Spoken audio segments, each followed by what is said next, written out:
right, welcome folks. Hi, my name is Abdullah Yunus. I am our Vice President of Advocacy and Government Relations over here at United Way of New York City. We're gonna give folks a couple more minutes to trickle in, and then we'll get started. So in the meantime, just sit tight, and then shortly we'll kind of go over what the flow of the webinar is going to be. But thank you so much for being on.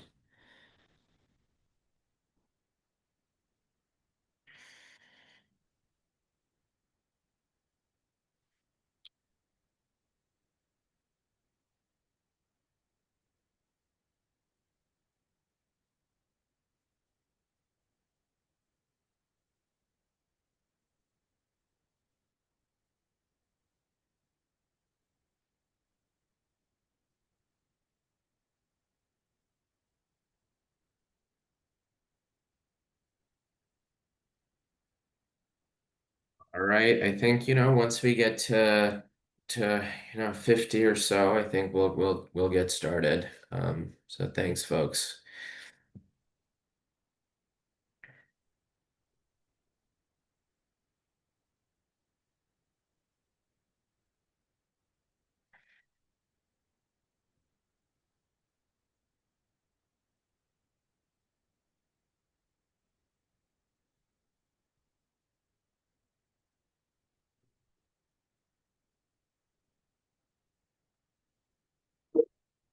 All right.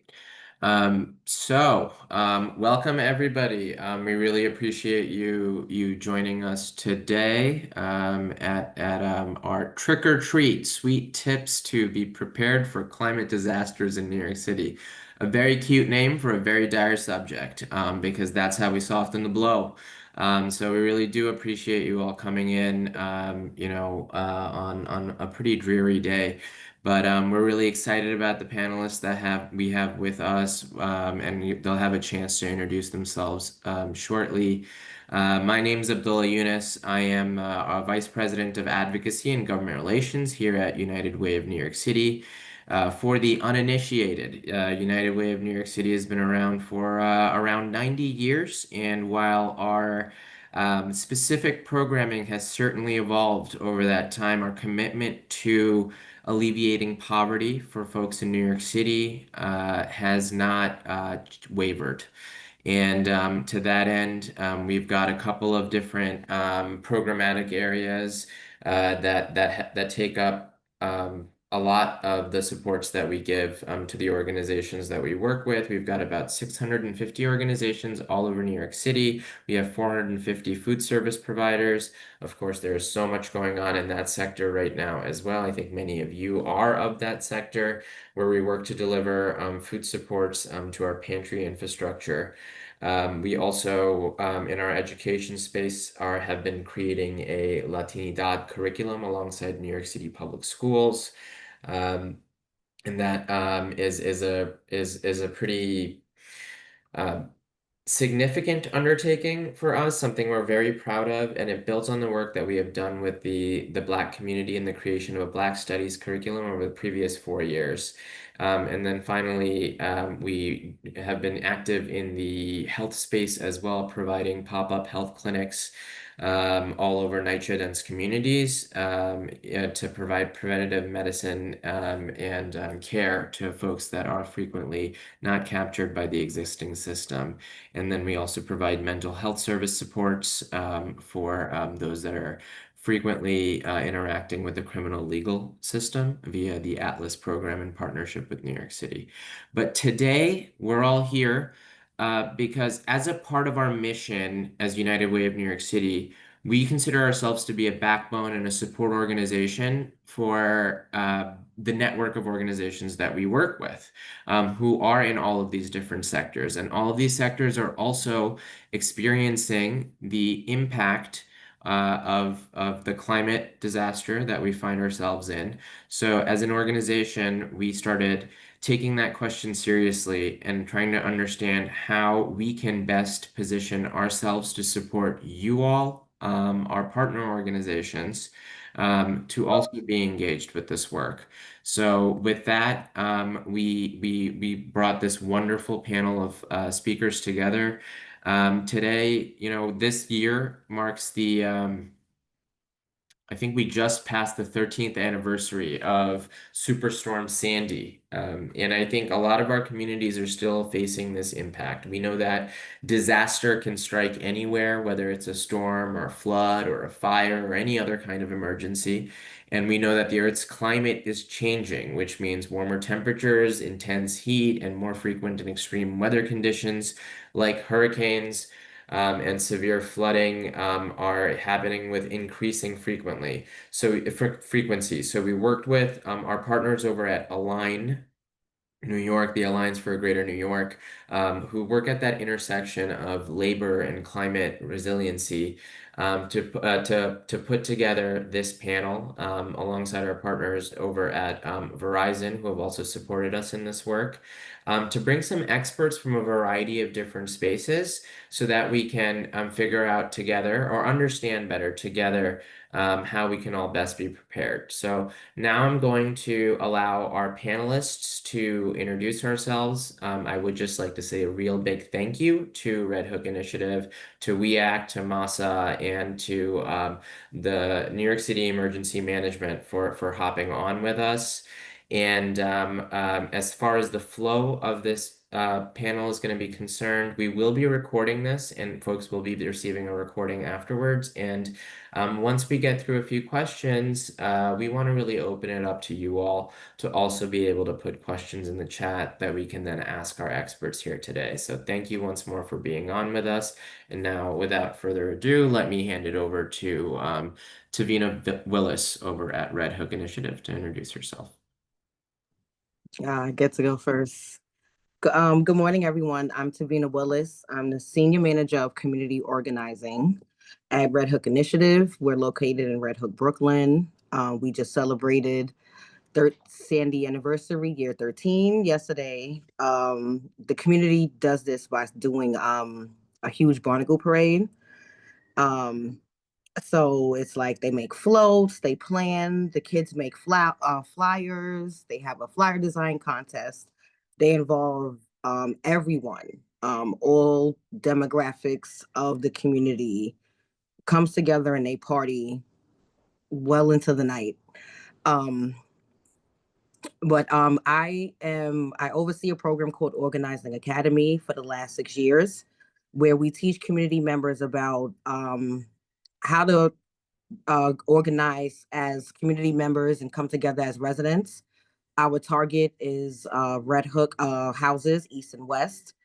We're a youth-based organization, and we have a strong relationship with NYC OEM due to Sandy happening all those years ago. And I got started doing doing resiliency work and letting folks know what resiliency meant and how we need to be better prepared. And it grew to me being here on this panel now. Thank you so much. Yeah, Red Hook Initiative is an organization. You went first because you're my neighbor. I'm over in Gowanus. All right. I'll throw it over to Aracelis. Hello, everybody. We love Red Hook Initiative, so thank you for going first. My name is Araceli Zucero. I'm the executive director of MASA. We are a community-based organization that is physically located in the South Bronx, but we do provide citywide services.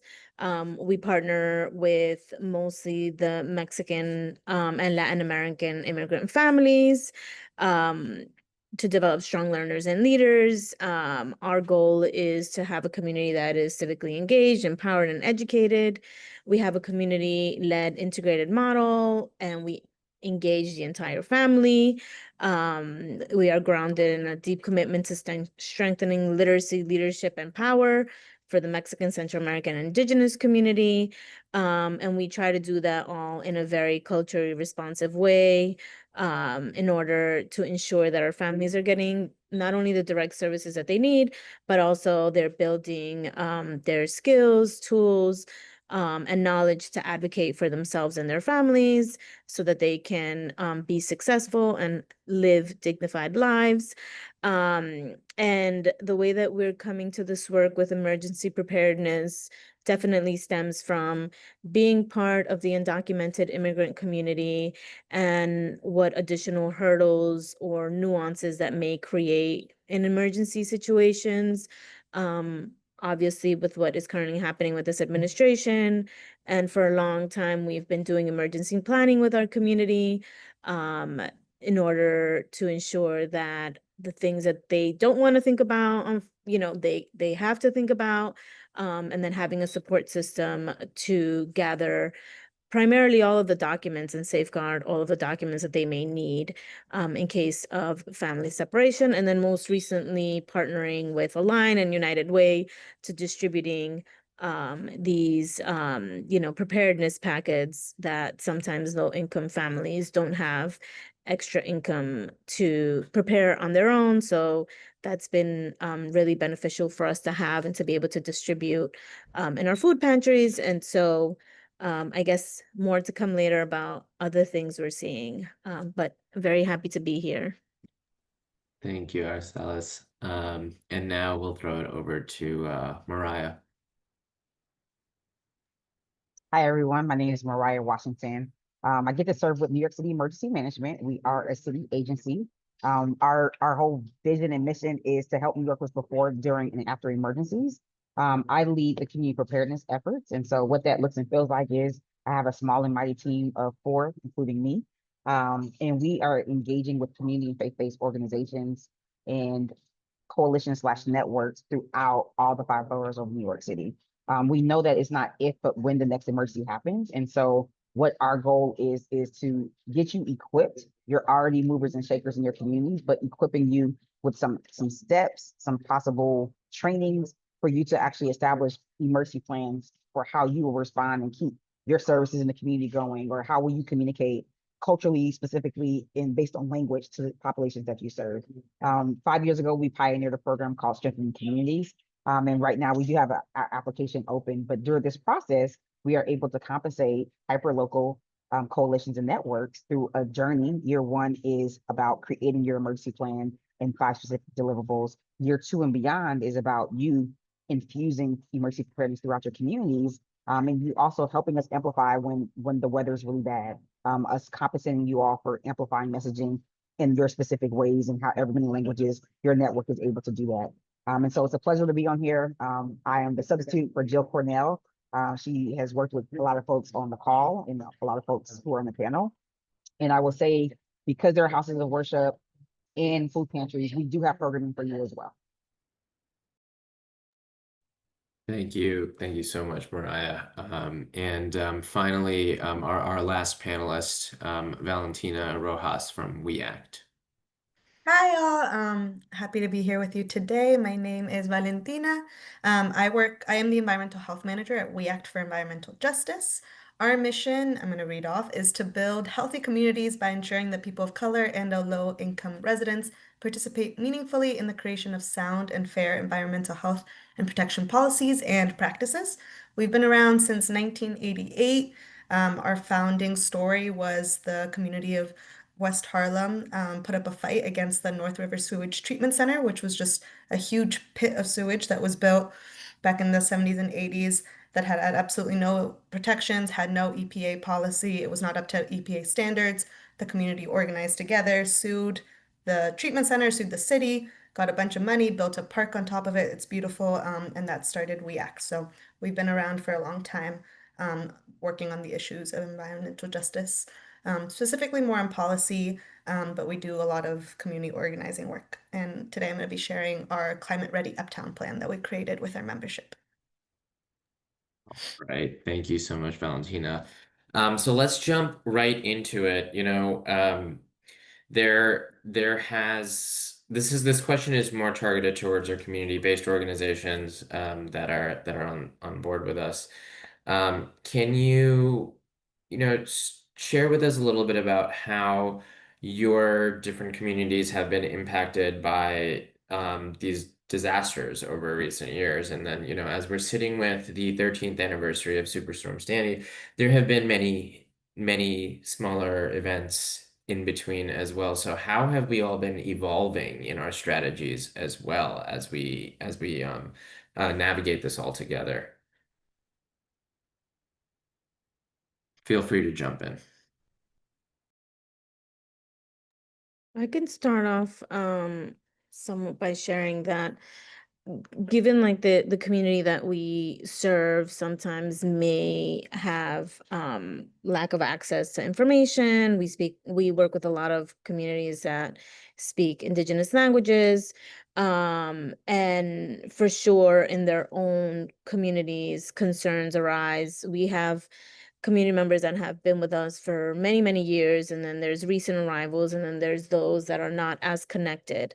And for us, it's important that, the families that trust us or the families that we're trying to engage in, that we're presenting these resources to them, because most of the time they are concerned but don't know where to get information. And so a lot of our work entails bridging those language gaps, those language barriers to access to information.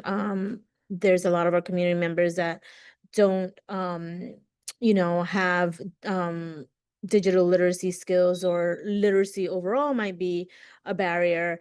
And so a lot of our work is around helping connect the resources that currently exist and walking them through in a very like individual way, how they can navigate some of these systems, because a lot of this information does live online, or connecting them to the text messaging apps. And it's really about connecting those people who are concerned, who don't know what to do with the resources, and planning that is required. But what I would say is that I think the most recent concerns that we saw from our community was with some recent floodings and individuals living in basements and I guess dwellings that weren't really fit or safe.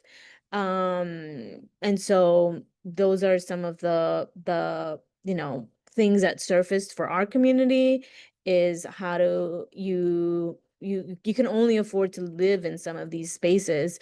How do you work with your landlord or whoever is renting out to you? There's a power dynamic there. How do you work with them to ensure safety for you and your family, knowing that you really don't have a lot of options and it's costly to just relocate? So that was something that really surfaced and bubbled up in our community that we continue to think about, is respecting people's space and what they have. Some of them are doubled up. So when we talk about emergency preparedness, like it's not just you and your, immediate family, but it might be multiple families in one location. And even like what that may imply, in emergency situations. And the last was just concerns around in some immigrant families, there's elders, there's young children, older children, health conditions. And so how complicated and worried people may be about potentially elders that might not want to leave an emergency situation. So how do you start planning for that? How do you start talking about that? And how do you start building consensus before, you know, the emergencies actually happen? So I think that's what I would share in terms of what we saw directly happening in our community, with most recently some of the emergency situations, especially the floodings that happened in New York City. No, thank you. Yeah. So much of this work is getting people to face abstract but very real threats, and I think so much of that organizing work just starts with that trust building. What about other folks on the call? How has your work sort of transformed over the years? I would like to say that I feel over the last, I'm going to say now 13 years, that we have a lot of folks who are understand that communication is a way we can support each other in those crucial hours, that because the thinking is that something bad happens in the community, right? Like here, we're in public housing. we deal with weather emergencies, but then we also deal with like electrical outages. So we recently dealt with that in Red Hook, where we had a lot of seniors. We had a neighbor that I didn't even know spoke Russian, but I learned that day because he had to be outside because it was so hot in some apartments that they just had to be outside in the hot weather. Um, so our work, the curriculum for my workshops also changes every year according to the climate of what's occurring in Red Hook, right? So now we're noticing we're a lot more of a heat desert, because the Sandy construction that took place on the campus, they removed about over 400 trees. So a part of our work pivoted to do a focus on environmental justice and a focus on health, because there's a concern about the air quality. And a lot of our work is based on the direct concern of the community. So I think that's why it's worked and it's helped. Um, We also put them in the room with their local electeds. So we're like the liaison, creating the relationship where they feel comfortable as voters and as constituents to walk right up to any elected. And when we say an elected, we even mean the tenant association presidents, because those are elected positions. Those are positions of power. They are advocates of their public housing community, and they do have a huge role, that they're not really compensated enough for, because it is a very in-depth job. So we've just worked on creating those relationships where people feel empowered to then go either continue supporting campaigns that like we signed on for, like advocating for the SNAP legislation that several electeds are pushing for, or joining other organizations locally that have a more of a safety focus. But when it's an emergent, and we need them there, because I can't do all the footwork, right? And a lot of people work, a lot of people are parents, a lot of people are caring for family members, even if they don't have children. So we have like a network spread out throughout Red Hook of people that we can call in an instant when it's something that impacts all of us. And honestly, that's why the Strengthening Communities cohort is really helpful, because it kind of just helps us compile all of that stuff into one place.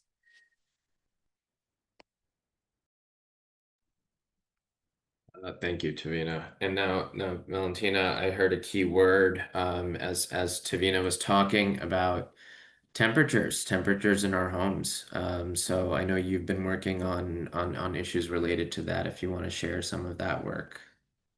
Yeah, thanks for setting that up for me. Yeah, I would say one of the biggest um, climate related projects, or kind of climate related topics that we've turned to at WEAC, that we've noticed has been extremely unaddressed, is this issue of extreme heat.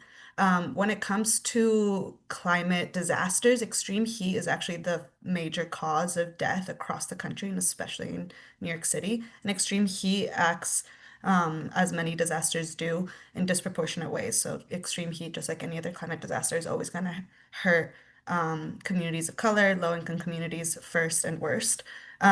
We see in New York City that Black New Yorkers die at twice the rate of white New Yorkers, from extreme heat causes. And so this is a topic and an issue that we take really seriously at WEACT, and we're trying to address in as many different ways as possible.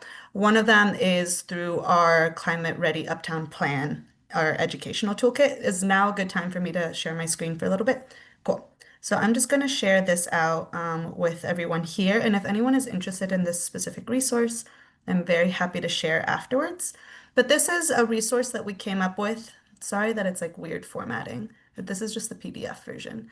This is a resource that we came up with our membership, actually. So WEACT works where we have members from all of Northern Manhattan that come to our monthly membership meetings. Sorry that I'm spinning you guys around like this. That come to our weekly membership meetings. They talk to us as staff. They tell us what they're most interested in. We have working groups where members get involved with our work directly, whether it's policy related or educational related or research, health research related. And there was members who were interested in creating a climate resiliency plan for their communities. And so we worked with them on this. So what we did was we created a map with different kinds of members. And again, anybody who's interested in some kind of resource like this for your community, please let me know. We would be really, really happy to expand this work. So we created a very specific map of Northern Manhattan. And with this map, you can see all of the coastal flooding zones in these dark blue zones and all the extreme floodwater, so rainwater events like storm events in the pink zones. And then we also mapped out our hospitals, our evacuation shelters. We also mapped out all the subway stations in Northern Manhattan, and we noted them by if they're prone to flooding or not, so that we can help people plan their emergency route if there is an evacuation order in place. So we created this resource with this map, and then we also created, see all of Northern Manhattan. And then we also created these on the back of this it's like a pamphlet that folds out, so it's like really easy to share. We also created these kinds of steps and education to share with our community. So things that you can do before flooding, you fill out your emergency contacts, what to do in case of power outages. If you know that there's a storm coming, make sure you have everything charged, make sure you have a portable battery, make sure you have batteries, all of these really important information that's just easy to have. You go to one of these like events, you learn all this information, and then it quickly leaves your brain. So we wanted to make sure that we had a physical piece of paper that we could provide people with. And then we also have, as Abdullah was saying, a lot of information on extreme heat because it is the #1 cause of death when it comes to climate-related disasters. So, and a lot of people don't know this. So the first part is just making sure that people understand that extreme heat is extremely dangerous, and that we have to make sure that we're aware of this and we are better protected when it comes to extreme heat. Also for our neighbors. So we talk about who's more vulnerable to extreme heat if you don't have access to AC. If you live on a higher floor, or even if you take some medications or have underlying health conditions. A lot of people don't know that this makes you more vulnerable to heat stress or heat stroke. So we have this chart so that people can understand their heat vulnerability. We have these tips on how to keep your space cool, your apartment cool, or places. We also have cooling centers on the map, so resources that you can go visit if your apartment gets too hot. And then this really important information on what to do if you or someone else is experiencing heat stress or heat stroke. So making sure that you can identify the symptoms and know what to do by like getting them a cooling pack or putting them in the shade and calling 911 immediately because heat stress and heat stroke are extremely dangerous. So yeah, so we made this resource, and what we do now, we made this resource about 2 years ago, and what we do now is we partner with other community organizations in Northern Manhattan, and we do multiple different kinds of events with community members, where we go through the map, we have people map out where their home is, map out what their evacuation route would be. We have people fill out this emergency contact list. We talk about the importance of, having emergency contacts that are your neighbors, but also out of state. And then we talk about, the best way to create resiliency is to know your neighbors, is to know who's going to need extra help during an emergency, who has mobility issues, who maybe won't be who doesn't have family around to help them, and really encourage people to think about their neighbors when it comes to climate resilience as The well. building company give us some kind of And yeah, so that is the resource that I wanted to share for now. I'll stop sharing. All right, thank you so much. Based on all the hearts that were coming in the chat while you were presenting that, I gotta just speak for all of us here and say, we too are proud nerds, and we all love maps. We love maps. And to address your question in the chat, Ursula's fantastic question. Yes, there is also a Spanish version of this plan that has also been linked in the chat, folks. And I think language access is critical here, right? New York City is an incredibly diverse population. I think, the more resources we're able to, I know we have some funders on this call as well. So the more resources we're able to put into translating our work into different languages to making sure we're able to reach all of our target populations, I think the stronger we all are as a community, because public health is a public good. So that requires everybody, regardless of their ability to speak the language or their status, for all of us to be able to come together and protect one another and to collaborate and make sure our communities stay safe. Um, now I think is a great time for us to also. Oh, one last thing on this map. I wanted to just reiterate something Valentina said. That they are interested in building out further resources like this, and I see in the chat other folks also work on tools like this. So I think afterwards, after this call, we will be sharing more resources, and then please reach out to Valentina to express interest so that we can all, get more resources so we can build maps like this out elsewhere in New York City as well. But now I want to, oh, Valentina's got her hand up. Sorry, could I just add, we actually made this map for the whole city. I'm going to share it in the link right now in the chat. So we made a map for the whole city with these floodplains and I believe the hospital and evacuation routes. We just don't have the resources for pamphlets for different neighborhoods. But again, as Copy. people reach out with interest, we can work with people to make those pamphlets for specific. That's awesome. Yeah, that is one of the floodplain map. Gotta tell you, folks, one of the more terrifying documents that exists in the world. So you should look at it because we have to, directly face our fears so that we can figure out a way out of it together. So now I want to throw it over to Mariah, who is, from that government perspective, has been working on a lot of these resources as well and providing a lot of training and train the trainers and has a lot to share on this topic. Thank you so much. Um, Tavina gave me a beautiful pass of strengthening communities, and I want to say thank you, Tavina. And I want to spend time there because after Sandy, our agency created a toolkit. And toolkits are cool, and toolkits are all throughout the nation. But we were like, we need to put a workshop with this toolkit. And so that's how our work as community preparedness started. It started after Sandy. So when emergencies happen, there's a lot of talk, and we do hot washes, which is a debrief, and then we have after actions. And so we know things that we observe, and then we say what we want to change. So something that came out of Sandy, post Sandy, Mayor de Blasio at the time was the public advocate, and he wrote a report about the gap between community and faith-based organizations and city government. And so for us, the call to action was, hey, as New York City Emergency Management, let's close this gap. Let's create this unit and let's figure out how we can engage with organizations, faith-based groups. And so with our toolkit, that kind of created a beautiful foundation for us to create strength and communities programming. The toolkit talks about what steps you could take before an emergency, what steps during, and what steps after, right? We would do what we call a boot camp. We would do 2.5 days, and we would go and we'd get people energized, and they're like, great. Then we would come back 3 weeks later. We say, hey, what did you get accomplished? And they say, well, listen, we don't have the capacity. We don't even know where to begin. We can't prioritize this. And so messages were received. We had no money to be able to distribute out. When COVID hit, sometimes when emergencies happen, it unlocks a chest and a treasure of funds that overflow.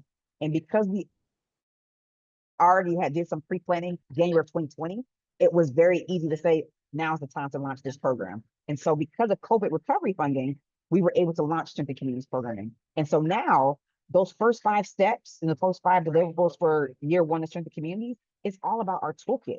And we go step by step. We do a training. We have coaching. So we as a staff, we're a coach for you. We provide that technical assistance. We're with you the journey along the way, those first 5 months, excuse me. After that, we shift you into like, now what can you do with this plan? Now, how are you going to socialize it with your member organizations? A lot of you on this call, you are the one for your organization. And we need you to touch, move, and inspire the others to tap in and to lean into what their steps are to keep services going when emergencies happen. So we love to do this work. Aside from strengthening communities, we also, these past 3 years, have shifted in doing what we call days of action. And we've been doing weather or seasonal campaigns. And so we do something for coastal storm, flooding, we do one for heat, extreme heat, and we do one for winter. And why it's important is because our greater community engagement team is made of 3 teams. It's the CERT team, and those are the volunteers. It's the Ready New York, that's individual preparedness, and then it's community preparedness, that's us, right? And each of us within our buckets of priorities, we spend about a month and a half pushing out when it's extreme heat. We emphasize extreme heat presentation virtually. We go in person. If we have cooling towels, we distribute it to our strength and community partners and say, hey, can you push this out to your most vulnerable population? One year we target outdoor workers and food pantry workers because we're like, listen, you're susceptible or you're going to be impacted by this heat. Now, is it a big item? No. Can I buy a lot of things? No. But when we can, we want to push it out to the partners to be able to trickle it out. The other things that we can do is for you smaller food pantries, we do something called 3 steps to organizational preparedness. And with that training, it's not quite a continuity plan, but it scratches the surface of who is going to keep things going if and when you're plugged out of a situation. Who can send out communications? What is the written strategies that you want to establish now that are already approved so that when that emergency happens, you already have messaging to go out to your volunteers, to your staff, and to the people that you serve, right? So right now we have things jumbled in our head. I've memorized my grandma's phone number for over 4 decades. When the next emergency happens, y'all, I'm gonna forget the phone number. I'm gonna know she lives in South Carolina, but I will forget the phone number. Why? Because the science in our brain, things happen, and things happen when we forget. And so our biggest emphasis is that we need to put it to paper. So some of you already have a response. You responded to emergencies in a big way during COVID, right? A lot of you had to shut down the pantry, then reopen or merge with another one or relocate but who else can help you? Because you can't be the only one to do it. Because when that next emergency happens at a citywide level, it's gonna hurt all of us. And city government, we are not omnipotent. We cannot be here, there at the same time. And so why I love this work is that it's really about you all being the movers and shakers in all your very specific communities and making it happen. And where we can make the link, we're going to make the link. Where we're able to provide funding, we're able to do it through strength communities, right? When we know that there's a major storm coming, we're going to say, hey, if you're able to do these things, we'll give you $2,000, right? The amount of work that goes into that is not a heavy lift because you get to use the emergency plan that you created the year previous, right? So we are really trying to build on the great work that you already do. We're not trying to overwhelm our partners. I think we definitely overwhelmed them this October when we rolled out the sustainment programming. So we'll do some revisiting. But our work is really about you, us getting the information to you. And so if you're like, well, what can I, this is too much, Mariah, just download Notify NYC as one first step, right? Your first step, download Notify NYC, New York City government's official source to get emergency notifications, right? The second step might be to book a Ready New York presentation for their individual preparedness. What can me and my household do to prepare for the next emergency? What are those 3 steps, right? The third step is sign up for our newsletter. We send out a bi-weekly newsletter. We include upcoming events, but you can also reach out to us and say, I know we need something, but I don't know what, and we will be your thought partners. So I think I should stop there so we can keep it moving. It's just so true. Thank you so much. I mean, you got all the claps and the hearts too, right? Like, but it is in times of crisis, we fall back on our training. Like, that is what's so true. And that's why it's so important to go through these exercises, while, things aren't great, but while things are better, before they get worse. And so much of this is, we talk about it's you've all said it, some version of this. It's not if, it's when. So I think that perspective, I think, really has to be internalized. I'm reevaluating the fact that I have my family's landline, and like from when I was a kid, the only phone number I have memorized, and I'm pretty sure the only reason it's useful is because it's like my dad's cell phone number now. But like that's not great. He doesn't live anywhere near here. So I'm gonna be making a note of making sure I memorize some cell phone numbers for sure today. Um, Now, Mariah, you covered a lot of these. What is it that people forget? Some of these smaller things, and I think other folks have mentioned, bits and bobs of that as well. I remember when we were doing prep, Valentina mentioned the heat part, like the medication being something that has an impact on your ability to withstand fluctuations in heat. And I wonder if there are other kind of things that most we forget, like that we don't realize. So I'm curious if Mariah, you or if other folks have anything they want to share about, what are some, surprising things that um, uh, people tend to, individuals or families that are experiencing a disaster, that they tend to forget. One thing that you can always carry is a whistle, right? So having had some personal procedures on my vocal cords, it's hard to not have your voice. When emergencies happen again, some people lose their voice. But if you have just a little bit of breath and you blow a whistle, everyone's trained. We know it's not carnival time. So you're trained to say, like, wait, someone's trying to get my attention, right? So within the go bag, don't go online to buy a go bag, right? You have the stuff that you need for your go bag already in your house. You have those sweatpants that you're like, I don't love these anymore. Roll them up, put them in your go bag. Put $10 in your go bag every month, right? And think of your go bag as, if I have to go out the house for 2 to 3 days, what do I need to keep going and not feel too out of whack? You might have the adult coloring book, you might have the Bible, you might have the Quran, you might have a poetry book, whatever it is that keeps you going. It's really important, because when you're displaced, it's uncomfortable and there's a lot of unknown. And in your mind, you think it's going to go step 1, 2, 3, and the reality might be it goes from 150, 53. Wait, we have to start over. So just be mindful of what do you need for your household, and then think about your greater community. It's really good to start with you and your household first, and the people you serve second. Wow. Every time whistle. Okay. Sweatpants. Like, no, it's obvious, but it's not. Anybody else? I can agree with sometimes not buying an entire go bag, because something I learned is that go bags are quite pricey. And when we're having an emergency preparedness event, that is the one thing people are looking for. They're like, because again, to like kind of gather all these items. When we think emergency and we're panic and we're thinking like, I have to get this now. We could sometimes I'm guilty of this. But I try to get everything at one time, right? That's what happened in the pandemic. Everyone went and bought all the paper towels and waters, and then we were all looking, and then paper towels and toilet paper and everything else were too expensive, right? And then stores had to limit and say you can only get one pack at a time.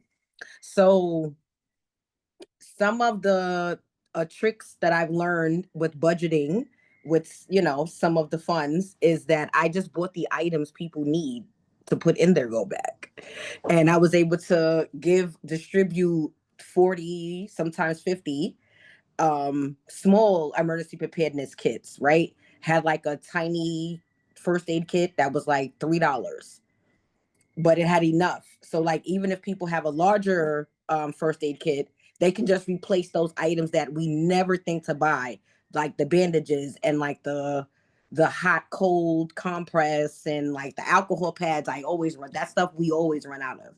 But like, they were like, you can prepare emergency preparedness kits if you don't have funding, or until you can establish a connection, because understand, a relationship with an organization that provides you with the kits, they still had to spend money to purchase those kits, and they still have to kind of account for it too. So we've like learned to kind of find ways to get things like that, and like whistles are very inexpensive. So, and like nowadays with everything being more digital, when you buy old school stuff, it tends to be a little cheaper in bulk.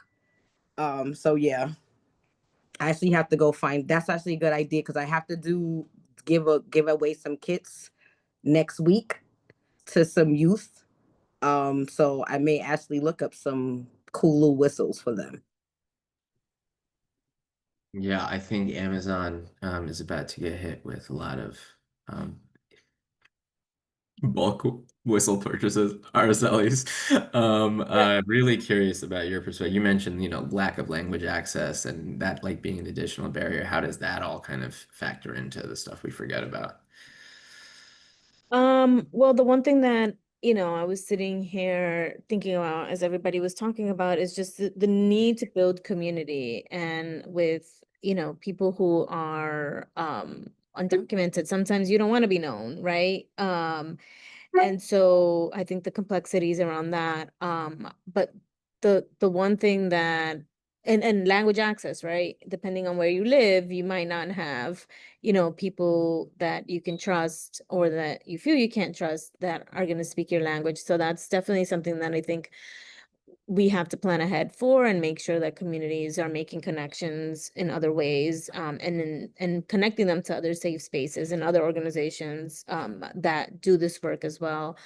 But in terms of not forgetting, I think something that often there's always like somebody in the house that's the one that prepare the planner.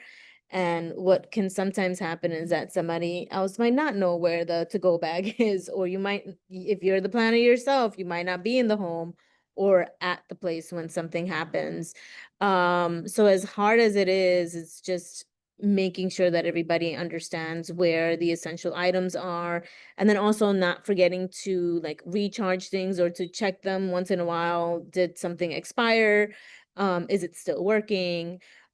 Because these emergency items might not be useful if they don't work. And so just having a plan to also periodically make sure that that is happening.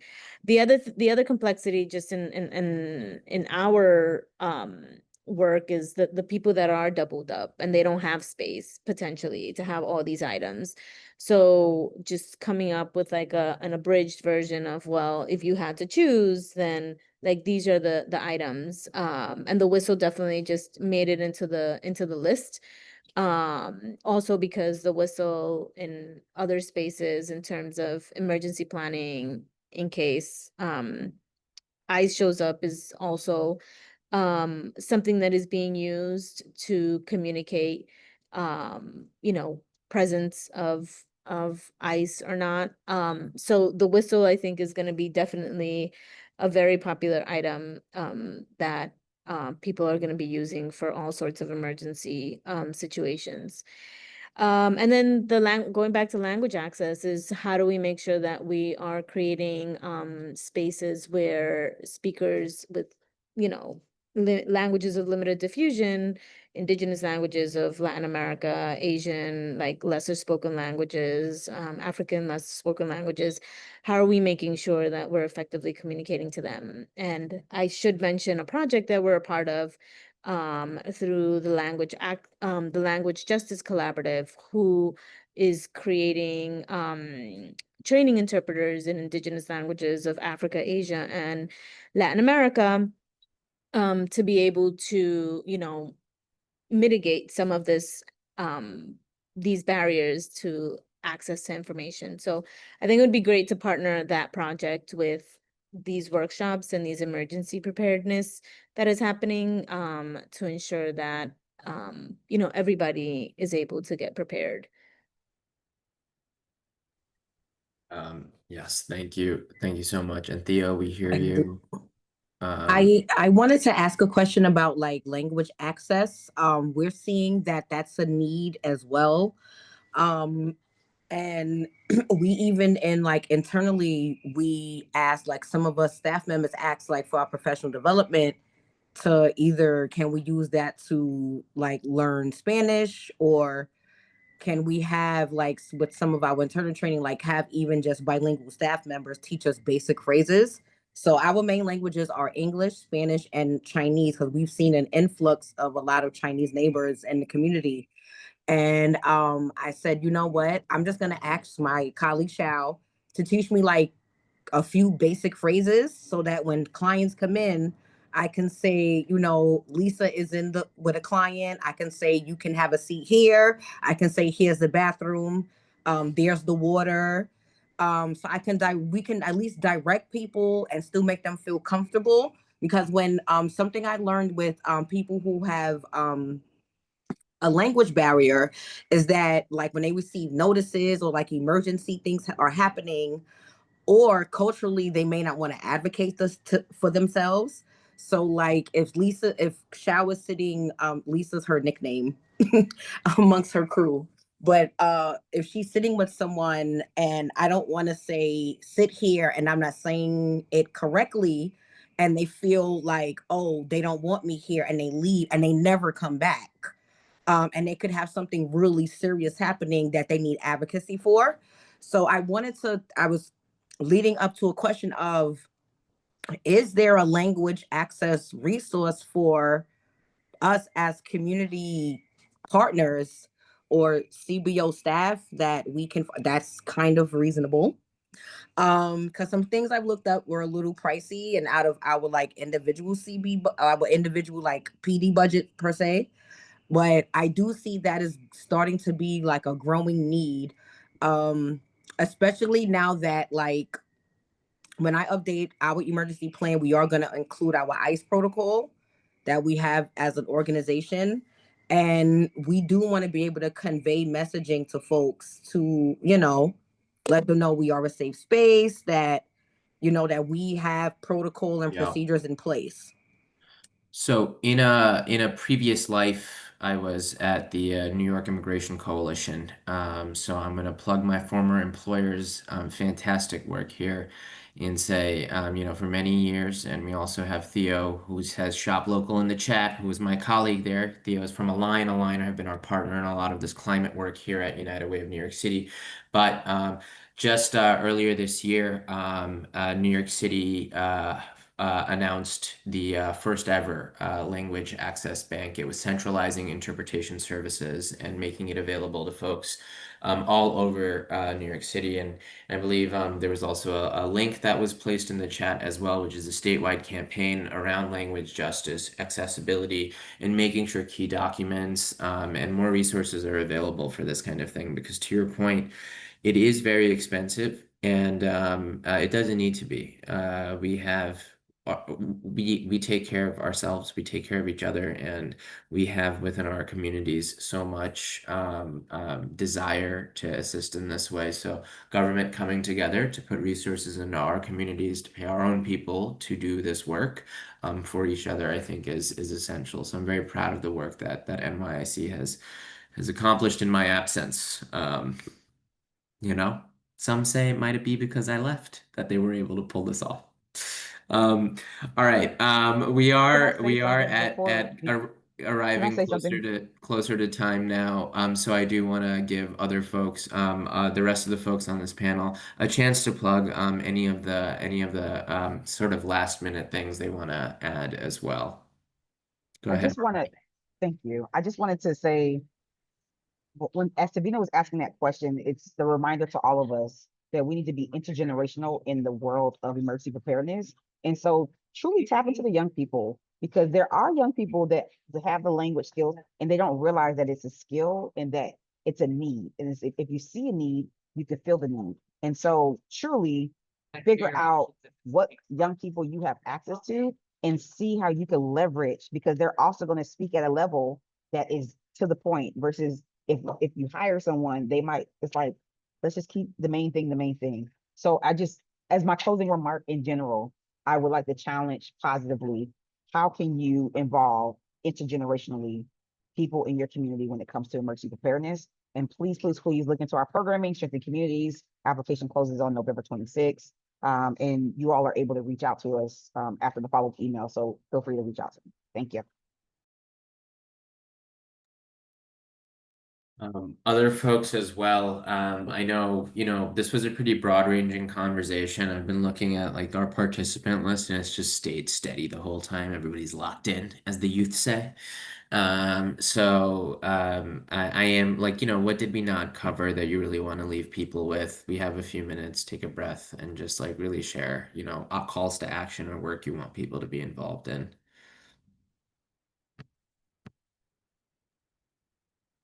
No, I just wanted to name that we dropped in the chat the link to the Community Interpreter Bank that is open to taking requests. The other link for the Language Justice are another subgroup of organizations who also have language services. The bank and these language groups are connected and working collaboratively. But the last thing I'll say is definitely raise the language issue all the time with when you're advocating. Right now, I think the resource, like, we're not closed off to anybody. We're making it accessible to community, but sometimes when the city gives resources, they might close it off or designate it to certain pots of people. But always, if anybody's interested, and especially in like a workshop and partnering, and I'm gonna reach out to a bunch of you after this, there's people that are willing to do this and are already doing this so that you don't have to take it out of your pocket. But there's always more funding that's needed for this type of work, and language access should be part of of all budgets. Absolutely. They are, after all, moral documents. Valentina?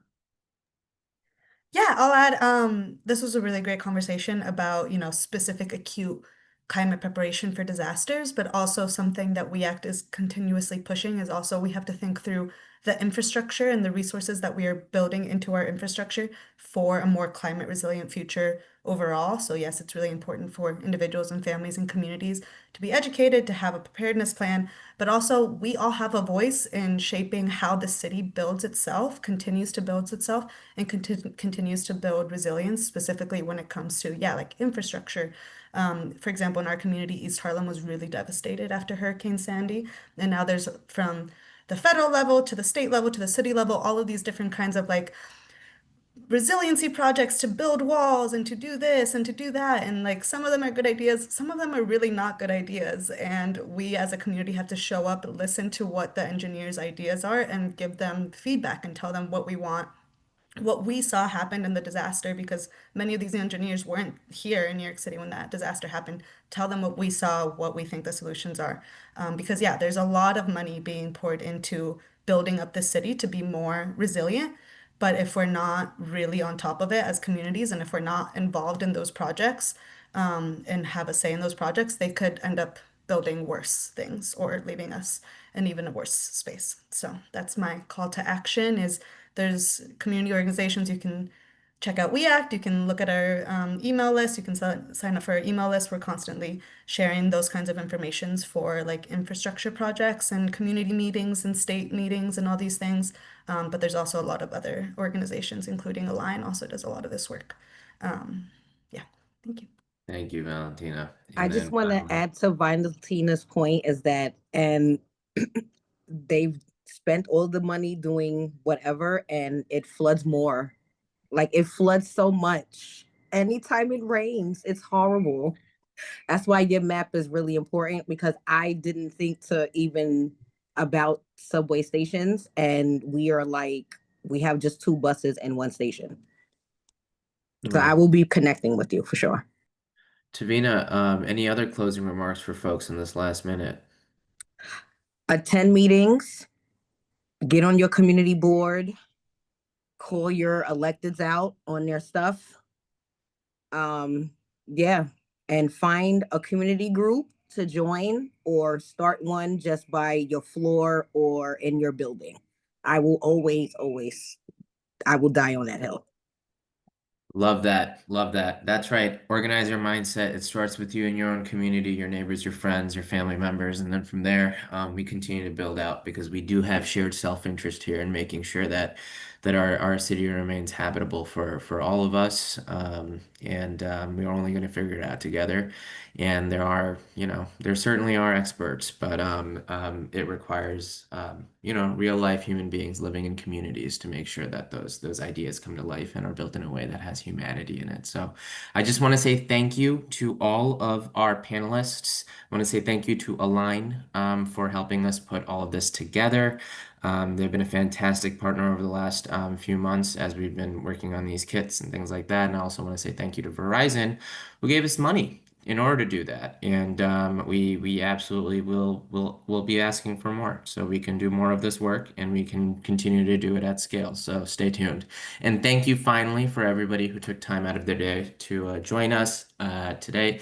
And we're going to be sharing resources, everything that was in the chat. Don't worry, it's all locked in, and we're going to be sharing even more that what we weren't able to talk about. But thank you, and this is the beginning of us continuing to engage with you, our partner organizations, as folks that are involved in the struggle alongside us, to make sure we can also start bringing you along in this conversation. So thank you. And to the team at United Way, Alessandra, Melina, Lisa, and Katie, thank you as well for helping put the show together. There's a lot of folks on the back end. On that note, goodbye.